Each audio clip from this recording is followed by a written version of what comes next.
Okay. Oh. Alright, welcome back to the Versatile PC channel. Today's video we're going to be doing kind of a comparison video or a reaction video. So recently, actually today we're filming this, but recently Hardware Unboxed on their podcast recently did a ranking of the GPU, of the current generation GPUs. And so did we about a month ago. So I thought we had a month apart. So I want to compare the differences in region mainly, is because they're in Australia and we're here in the United States. So let's go through their list. I'm going to pop both up on screen, my list versus theirs. And they, in their list, they did not include the ARC cards, the B580 and the B570. However, we did, but I don't think it changes.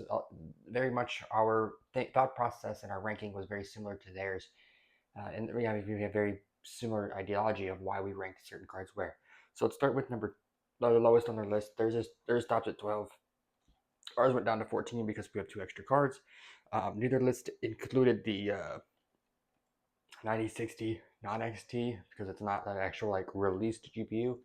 I mean, it's a released GPU, but it's not a consumer released. It's not.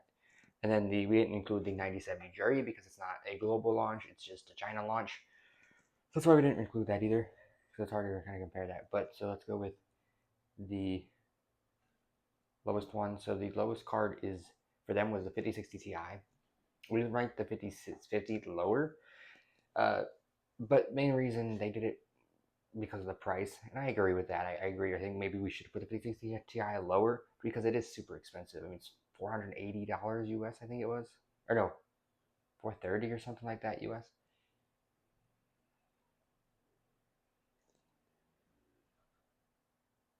It's a very expensive card, and then so there, and then so it's a very expensive card. The next on the list, the 5050. So their 11th spot was 5050. Our 13th spot was the 5060, which I think maybe the 5060 is probably the better of the 8 GB cards, just because it is $300 US, and it is now that at the current market is pretty much relatively available at that price. Next, in the 10th position for them, the 12th position for us, the 9068 gigabyte. I did the 9068 gigabyte kind of the best 8 GB card because it performs better than the 5060 for the same price, and it is regularly available close to that price. You know, the MSRP is not super. It's not a lie. It's not a fake MSRP. It's very much a real MSRP. Very, very capable. So for their ninth spot, they put the 5060. So they put the 5060 as the best 8 GB card. Really, realistically, they're ninth and below, and our ninth and below. Both are ninth below. So basically, cards you shouldn't buy anyway. For the current generation. So in their eighth spot, they put the 5080. So basically, they put the 5080 right above the 8 GB cards, just like we did. We put the B570 above the 5080, just because in terms of value, it's a little bit better pricing. Even though I don't think the B570 should be a thing. I think we should just stick with the B580, and the B580 should be $250. I think that's what it realistically should be, but it's not.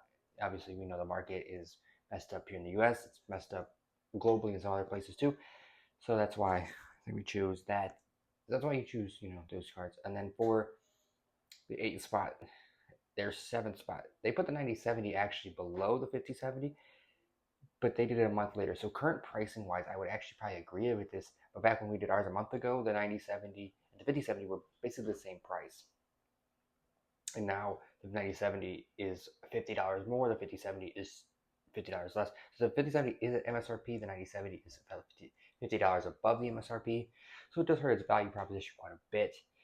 Right in the middle of the list, basically they put the 5060 Ti 16 GB. It's still a good card. It's an okay card. It's not like a greatest value, but it is okay. It's decent.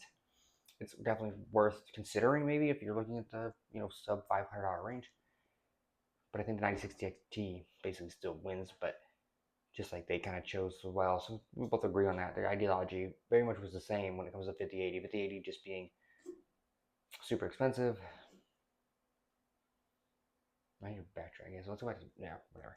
So the 56 Ti just being kind of a mid-tier card. It's not, doesn't really move the needle anywhere, but it's not a terrible buy if you do end up buying it.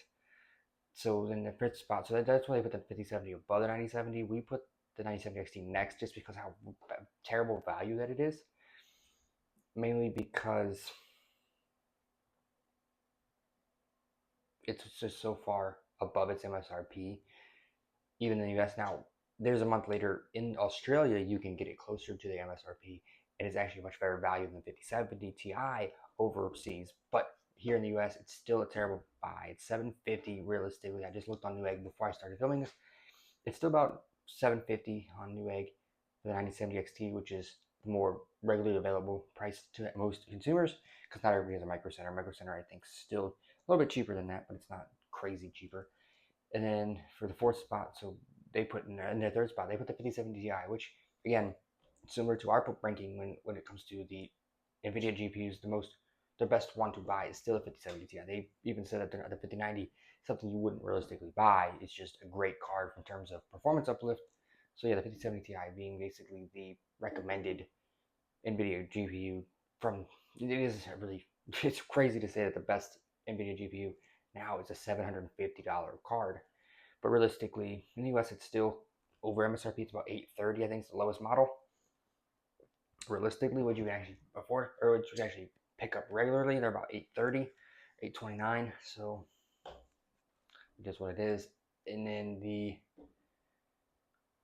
so in the third spot, we actually put the 9070 pretty high on the list, just because at the time, the time of our filming, the 5070, or the time of our ranking, the 5070 and the 9070 were the same price.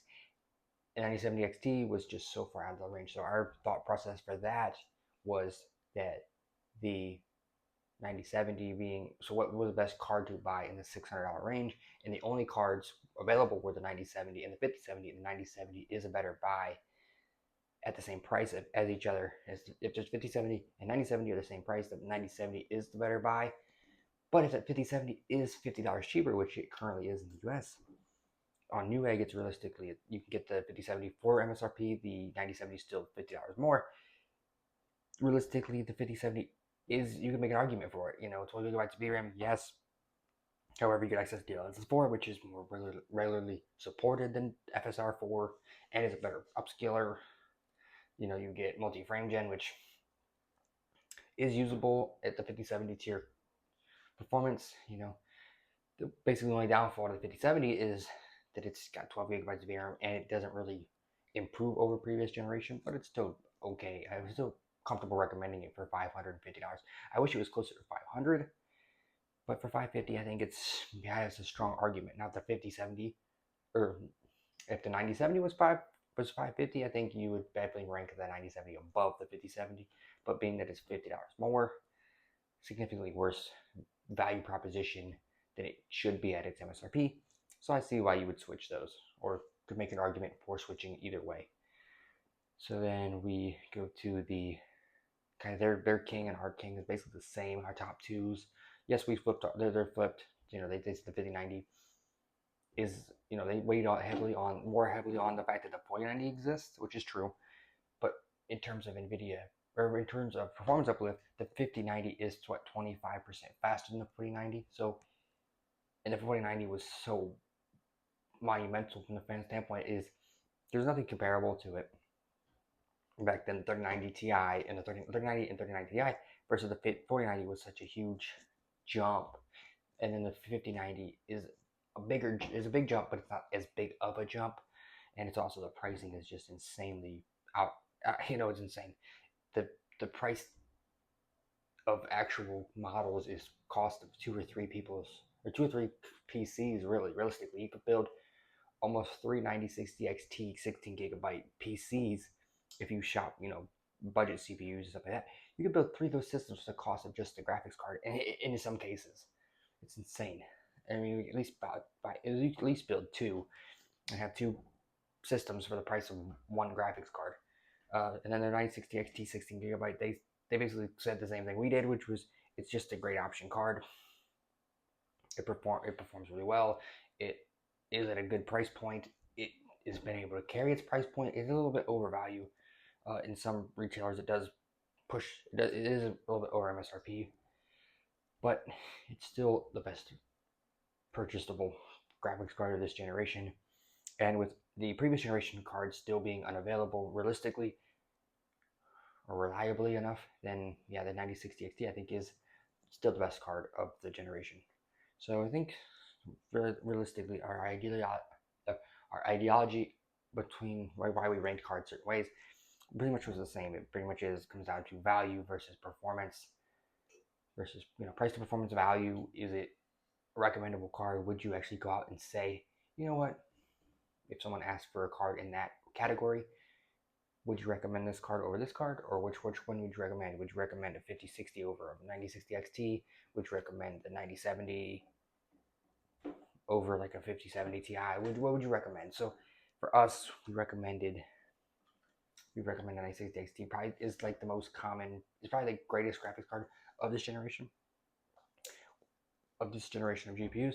Last generation, I think the king was still like the 47 was like the 4070 Super.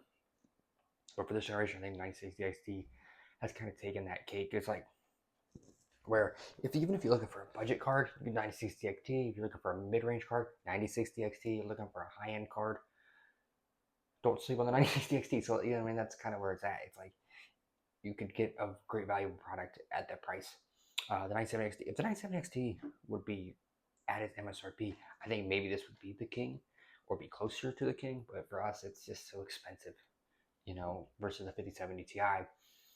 The 5070 Ti at price comparity, it's just a better buy. In general, you get the NVIDIA upscaler, you get the NVIDIA encoders, you get everything, and especially because of that tier level, I think 9070 XT, 5070 Ti level performance, you're looking at to do more than just gaming at that point. You're looking to do, maybe video editing, maybe some other type of things. You're starting to do multitasking, using more of your VRAM buffer, higher graphics settings, 1440p, 4K gaming possibly. Whereas a 9060 XT level of performance and price point, you're looking at, high settings 1080p, mid to high settings 1440p, high refresh rate esports titles. That's where you're looking at there. Even in the 5070 range, 9070 range, the 550, kind of range, $550 US range, you're looking at, same kind of deal, 1440p ultra settings maybe, and also, high refresh rate esports titles type of, cards with a high-end CPU. But so that's kind of the listing ranking. They kind of share the same ideology as we do when it comes to graphics cards. So if you guys enjoyed this video, leave a like, comment, other videos you want to see in the future. Consider subscribing if you enjoyed this content. So yeah, yep. I messed a lot up. Consider subscribing if you want. If you guys enjoyed this video, please leave a like, comment, subscribe if you like this. If you guys enjoyed this video, please make sure you like it. Leave a comment. Other videos you want to see like this in the future, and consider subscribing if you. If you guys enjoyed this video, please leave a like, comment. Other videos you want to see in the future. Make sure you subscribe, and I'll see you in the next one. Peace.